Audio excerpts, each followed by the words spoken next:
నమస్తే, welcome to our channel. నేను మీ అనిల్. జెన్జీల ప్రభావం దేశంలోని అన్ని రాజకీయ పార్టీల మీద పడిందా అంటే అవుననే సమాధానం చెప్పాలి. ఎస్, ప్రస్తుతం జెన్జీల ట్రెండ్ నడుస్తూ ఉంది. ఏదైతే ఢిల్లీలో జంతర్ మంతర్లో జరిగినటువంటి నిరసన కార్యక్రమం అది సక్సెస్ అయింది. ఏదైతే వాళ్ళు నిరసన కార్యక్రమం దేనిపైన చేశారో ఆ విద్యాశాఖ మంత్రి కూడా రాజీనామా చేయడంతో జెన్జీల ప్రభావం రాజకీయ పార్టీల మీద చాలా పడిందని చెప్పుకోవాలి. అయితే ఇప్పటికే ప్రతిపక్షాలు అన్ని పార్టీలు, దేశంలోని అన్ని ప్రతిపక్ష పార్టీలు, ముఖ్యంగా ఇండియా కూటమిలో ఉన్నటువంటి అన్ని పార్టీలు కూడా జెన్జీలకు అవకాశం కల్పించాలి, జెన్జీలతో పెట్టుకోవద్దు, విద్యార్థులతో యువకులతో ఆడుకోవద్దు అని చెప్పేసి స్టేట్మెంట్లు ఇస్తూ ఉన్నారు ఇండియా కూటమి ఉన్నటువంటి అన్ని పార్టీల నాయకులు కూడా. అయితే ఈ నేపథ్యంలో మన తెలంగాణ రాష్ట్ర ముఖ్యమంత్రి రేవంత్ రెడ్డి గారు ఎమ్మెల్యే టికెట్ అంటే ఎమ్మెల్యేగా పోటీ చేయాలంటే వయసును 20 నుండి 19 సంవత్సరాల వరకు తగ్గించాలి అని చెప్పేసి చెప్పడం జరిగింది. అంటే 19 సంవత్సరాల వయసు వస్తే చాలు వాళ్ళకి ఎమ్మెల్యే టికెట్ ఇచ్చి ప్రోత్సహించాలి, వాళ్ళని అసెంబ్లీలోకి అడుగుపెట్టనివ్వాలి, వాళ్ళని కేబినెట్లోకి అడుగుపెట్టనివ్వాలి, మంత్రులుగా వాళ్ళకి అవకాశాలు ఇవ్వాలి జెన్జీలకి అని చెప్పేసి రేవంత్ రెడ్డి గారు కూడా స్టేట్మెంట్ ఇవ్వడం జరిగింది. సో ఏదైతే ఈ 19 సంవత్సరాల వయసు ఉన్న వారికి ఎమ్మెల్యే టికెట్ ఇవ్వాలి అని చెప్పేసి ఆ ప్రతిపాదనను మేము డిమాండ్ చేస్తాము కేంద్ర ప్రభుత్వం ముందు అని చెప్పేసి రేవంత్ రెడ్డి గారు చెప్పడం జరిగింది.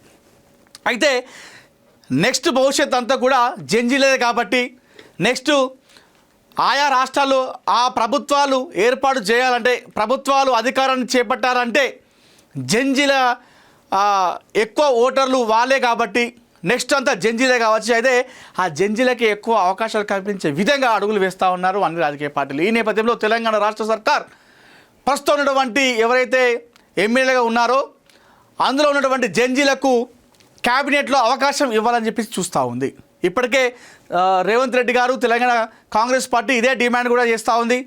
జెన్జీలకు అవకాశం ఇవ్వాలి, వాళ్ళకు ఎమ్మెల్యే టికెట్ ఇవ్వాలి, వాళ్ళని పదవులను ఇవ్వాలి, రాష్ట్ర మంత్రులుగా అవకాశం కల్పించాలి అని చెప్పేసి ఒక ప్రతిపాదన పెట్టడం జరిగింది. అయితే ఈ ప్రతిపాదన ఏదైతుందో ముందుగా తామే చేసి ఇతర రాష్ట్రాలకు ఆదర్శంగా నిలవాలనేటువంటి ఉద్దేశంతో అడుగులు వేస్తూ ఉంది తెలంగాణ సర్కార్. ఇందులో భాగంగా ప్రస్తుతం తెలంగాణ రాష్ట్రంలో కాంగ్రెస్ పార్టీలో ఎవరైతే ఎమ్మెల్యేలుగా ఉన్నారో ఆ ఎమ్మెల్యే గెలిచిన వాళ్ళలో జెన్జీలు అయితే ఎవరు ఉన్నారో అంటే ముఖ్యంగా 20 నుండి 30 ఇయర్స్ మధ్యలో ఉన్నటువంటి జెన్జీలు, ఆ వయసు ఉన్న వారు ఎవరు ఉన్నారో వారికి కేబినెట్లో అవకాశం కల్పించేటువంటి ఆలోచన చేస్తూ ఉంది. మరి ఇంతకీ ఈ తెలంగాణ కాంగ్రెస్ పార్టీలో ఉన్నటువంటి ఎమ్మెల్యేలలో మరి ఎవరు జెన్జీలుగా ఉన్నారు, ఎక్కువ ఎవరి పేరు వినిపిస్తుందో మనం ఇప్పుడు చూద్దాం.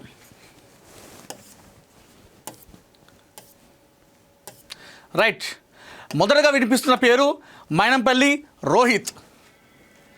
ప్రస్తుతం ఆయన మెదక్ ఎమ్మెల్యేగా కొనసాగుతున్నారు, కాంగ్రెస్ పార్టీ నుండి ఎమ్మెల్యేగా ఉన్నారు. వారి తండ్రి మైనంపల్లి హనుమంతరావు చాలా సీనియర్ నాయకులు, గతంలో బీఆర్ఎస్ పార్టీ నుండి కాంగ్రెస్కి రావడం జరిగింది. ప్రస్తుతం బీఆర్ఎస్ పార్టీ పైన కాంగ్రెస్ పార్టీలో ఎక్కువ ఎవరైనా ప్రెస్ మీట్ పెడుతున్నారు, ఆ ప్రతిపక్షాలను ఎక్కువ విమర్శించేది ఎవరు ఉన్నారంటే అది మైనంపల్లి హనుమంతరావు గారే. తన కుమారుడు మైనంపల్లి రోహిత్ కూడా ఆయన నియోజకవర్గం మెదక్లో ఎప్పుడు కూడా కార్యకర్తలకు ఏదైనా కష్టం వచ్చినా లేదంటే ఆ కాన్షియన్స్లో ప్రజలకు ఏదైనా ఇబ్బంది ఉన్నా కూడా డైరెక్ట్ వెళ్ళి వాళ్ళ సమస్యలు తెలుసుకోవడము, వాటికి పరిష్కారం చూపెట్టడము, ఎవరైనా పోలీసులు వేధించినా కూడా డైరెక్ట్ పోలీసులకు ఫోన్ చేసి వారికి వార్నింగ్ ఇవ్వడము, అంటే తప్పుగా చేస్తే అంటే నమ్ముకున్న కార్యకర్తల కోసం, పార్టీ కోసం చాలా కష్టపడుతున్నారు ప్రస్తుతం రోహిత్ కావచ్చు, వారి తండ్రి హనుమంతరావు కావచ్చు. సో ప్రస్తుతం ఈయన జెన్జీ. అదేవిధంగా మరొక జెన్జీ చూసుకుంటే యశస్విని రెడ్డి, హనుమన్ల యశస్విని రెడ్డి ప్రస్తుతం పాలకుర్తి నుండి తాను ఎమ్మెల్యేగా ఉంది. ఈమె కూడా చదువుకుంది, సో జెన్జీ. అయితే తన అత్తగారు ప్రస్తుత టీపీసీసీ వైస్ ప్రెసిడెంట్గా ఉన్నారు, ఝాన్సీ రెడ్డి, హనుమన్ల ఝాన్సీ రెడ్డి. అయితే కాంగ్రెస్ పార్టీలో చాలా చురుగ్గుండ నేత, అదేవిధంగా పాలకుర్తి కాన్స్టిట్యున్సీలో చాలా కీలక నేత అని చెప్పుకోవాలి. కాంగ్రెస్ పార్టీలో ఎన్నో సేవా కార్యక్రమాలు చేయడం జరిగింది. అయితే 2023 మొన్న ఎన్నికల్లో తానే ఎమ్మెల్యేగా పోటీ చేయాల్సి ఉండే. అయితే అమెరికా పౌరసత్వం కారణం వల్ల తన కోడలతో పోటీ చేయించి గెలిపించుకుంది. అయితే మరొక జంజిగా ప్రస్తుతం యశస్వి రెడ్డి కూడా పేరు వినిపిస్తూ ఉంది. సో ప్రస్తుతం ఉన్నటువంటి కాంగ్రెస్ పార్టీలో జంజీలు ఎవరైనా చూస్తే ఒకటి మైనంపల్లి రోహిత్, అదేవిధంగా హనుమన్ల యశస్వి రెడ్డి, వీరిద్దరు కూడా జంజీలే. మరి వీళ్ళిద్దరికీ మంత్రి పదవులు ఇచ్చే అవకాశం ఉన్నట్టు కనిపిస్తూ ఉంది. ఎందుకంటే ప్రతిపక్షాలన్నీ కూడా అదే చెప్తా ఉన్న ప్రజెంట్ జంజీలకే అవకాశం ఇవ్వాలి, నెక్స్ట్ భవిష్యత్తు మొత్తం జంజీలదే అని చెప్తా ఉంది. కాబట్టి అయితే ఆ ఆచరణను తామే ముందుగా చేసి ఆ తర్వాత ఇతరులకు ఆదర్శంగా నిలవాలన్నటువంటి ఉద్దేశంతోనే ఈ అడుగులు వేస్తున్నట్టుగా తెలుస్తూ ఉంది. ఒకసారి మనం చూద్దాం. మైనంపల్లి రోహిత్ కావచ్చు, అదేవిధంగా యశస్వి రెడ్డి, వీళ్ళు జంజీలు కాబట్టి వీళ్ళు వయసు ఎంత ఏందని చెప్పేసి ఒకసారి మనం చూద్దాం.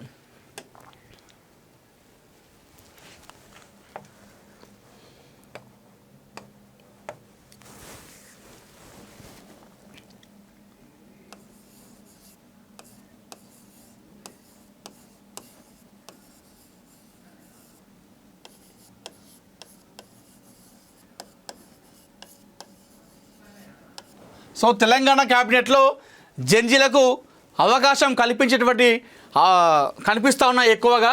అయితే ఇందులో ముఖ్యంగా ఇందాక చెప్పినట్టుగా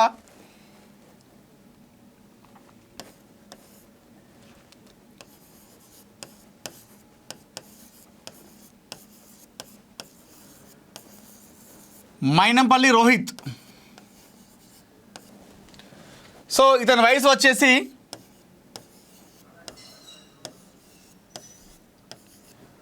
26 సంవత్సరాలు.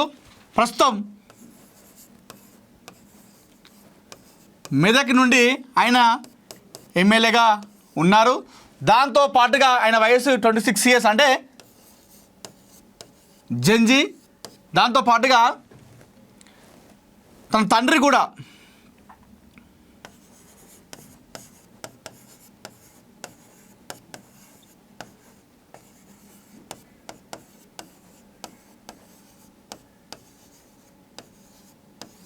మైనంపల్లి హనుమంతరావు గారు కూడా చాలా సీనియర్ నేత. సో బలమైన కుటుంబ నేపథ్యం, రాజకీయ కుటుంబ నేపథ్యం, దాంతోపాటుగా సీఎం రేవంత్ రెడ్డి గారికి అత్యంత సన్నిహితులు కూడా మనం చెప్పుకోవచ్చు. అయితే నెక్స్ట్ చూసుకుంటే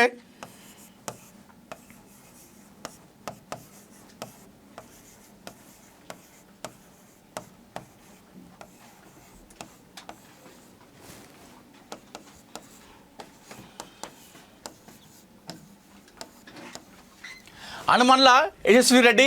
సో ఈమె వయసు కూడా 26 సంవత్సరాలు. సో ఈమె కూడా జంజీ అని చెప్పుకోవచ్చు మనం. సో ప్రస్తుతం యశస్వి రెడ్డి కూడా పాలకుర్తి నుండి ఎమ్మెల్యేగా ప్రాతినిధ్యం వహిస్తూ ఉన్నారు. సో కుటుంబ నేపథ్యం చూసుకుంటే బలమైన రాజకీయ కుటుంబ నేపథ్యం కూడా వీళ్ళకు ఉందని చెప్పుకోవచ్చు. సో సీఎం రేవంత్ రెడ్డి గారికి అత్యంత సన్నిహిత కుటుంబంగా కూడా మనం వీళ్ళు చెప్పుకోవచ్చు. అయితే ఇద్దరు కూడా మైనంపల్లి రోహిత్ కావచ్చు, అదేవిధంగా హనుమన్ల యశస్వి రెడ్డి, ఇద్దరు కూడా చదువుకున్న వాళ్ళు, యువకులు. దాంతోపాటుగా 26 సంవత్సరాలు జంజీలుగా ఉన్నారు. కాబట్టి వీళ్ళిద్దరికి కూడా తెలంగాణ క్యాబినెట్లో రేవంత్ రెడ్డి అవకాశం కల్పించినటువంటి మనకు అవకాశాలు అయితే కనిపిస్తూ ఉన్నాయి. ఎందుకంటే ఇద్దరు జంజీలు కాబట్టి, అదేవిధంగా చదువుకున్న వాళ్ళు, దాంతోపాటుగా బలమైన రాజకీయ కుటుంబ నేపథ్యం ఉంది. ఇద్దరు కూడా కీలక నేతలు, మైనంపల్లి హనుమంతరావు కావచ్చు, అదేవిధంగా ఝాన్సీ రెడ్డి గారు కూడా కావచ్చు, ఇద్దరు కూడా బలమైన కీలక నేతలు. దాంతోపాటుగా ఈ ఇరు కుటుంబాలు కూడా సీఎం రేవంత్ రెడ్డి గారికి అత్యంత సన్నిహిత కుటుంబాలుగా చెప్పుకోవచ్చు. అయితే హనుమంతరావు అదేవిధంగా ఝాన్సీ రెడ్డి వీళ్ళిద్దరిపైన కొన్ని ఆరోపణలు ఉన్నాయి. ఏదైతే ఆయన బీఆర్ఎస్ పార్టీ నుండి వచ్చి కాంగ్రెస్ పార్టీలో పెత్తనం చేస్తున్నాడని చెప్పేసి కొంతమంది కాంగ్రెస్లోనే అక్కడ కుంభాటలు కనిపిస్తూ ఉన్నాయి. అంతర్గత కలహాలు బయటికి లేకపోయినా లోపల ఉన్నాయి.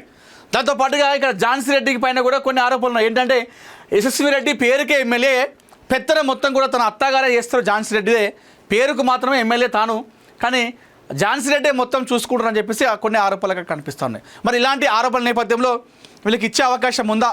ఒకవేళ ఇస్తే పార్టీకి మైనస్ కలిగే అవకాశం ఉందా, ప్లస్ అవుతుందా? మరి కాంగ్రెస్ పార్టీలో ఉన్న నాయకులు ఏమంటారు అనేది కూడా మనం చూసుకోవాలి. ఇంకొకటి ఏంటంటే అక్కడ జంజీల ఎఫెక్ట్ కనిపిస్తుంది. కాబట్టి ఒకవేళ ఇలాంటి జంజీలకు మంత్రివర్గంలో క్యాబినెట్లో అవకాశం ఇస్తే తమ పార్టీ తెలంగాణలో భవిష్యత్తులో ఇంకా బాగుంటుంది, జనాలలో మంచి ఆదరణ లభిస్తున్నటువంటి నేపథ్యంలో ఉన్నట్టుగైతే మనకు కనిపిస్తూ ఉంది. మీరు చెప్పండి, మరి మైనపల్లి రోహిత్ కావచ్చు, అదేవిధంగా యశస్వి రెడ్డికి మంత్రివర్గంలో క్యాబినెట్లో అవకాశం కల్పిస్తే ఆ పార్టీకి నష్టం అయ్యే అవకాశం ఉందా, లేదంటే లాభం చేకూర్చే అవకాశం ఉందా? మీరేమంటారో మీ అభిప్రాయాన్ని అయితే కామెంట్ రూపంలో తెలియజేయండి. ఇప్పటికే వీళ్ళిద్దరి పేరు కూడా వినిపిస్తూ ఉంది. అయితే కొన్ని శాఖలు ఖాళీగా ఉన్నాయి, విద్య కావచ్చు, ఇతర కొన్ని శాఖలు ఖాళీ ఉన్నాయి. మరి అలాంటి ఖాళీగా ఉన్నటువంటి శాఖలే వీళ్ళకి ఇస్తారా, లేదంటే ఇద్దరు కూడా చదువుకున్న వాళ్ళు జడ్జిలు కాబట్టి వారికి రిలేటెడ్గా ఉన్నటువంటి శాఖలు వాళ్ళకి కేటాయిస్తారా, లేదంటే ఖాళీగా ఉన్నటువంటి వాటిలో వాళ్ళకి అవకాశం కల్పిస్తారా, లేదంటే ప్రక్షాళన చేసి ఎవరైతే ఇప్పుడు మంత్రులుగా కొనసాగుతున్నారో వాళ్ళని తీసేసి ప్రక్షాళన చేసి ఆ విస్తరణలో భాగంగా ఆ శాఖలు వీళ్ళకి ఇస్తారా అనేది కూడా చూడాలి. అయితే ఇప్పటికే హోంశాఖ మంత్రి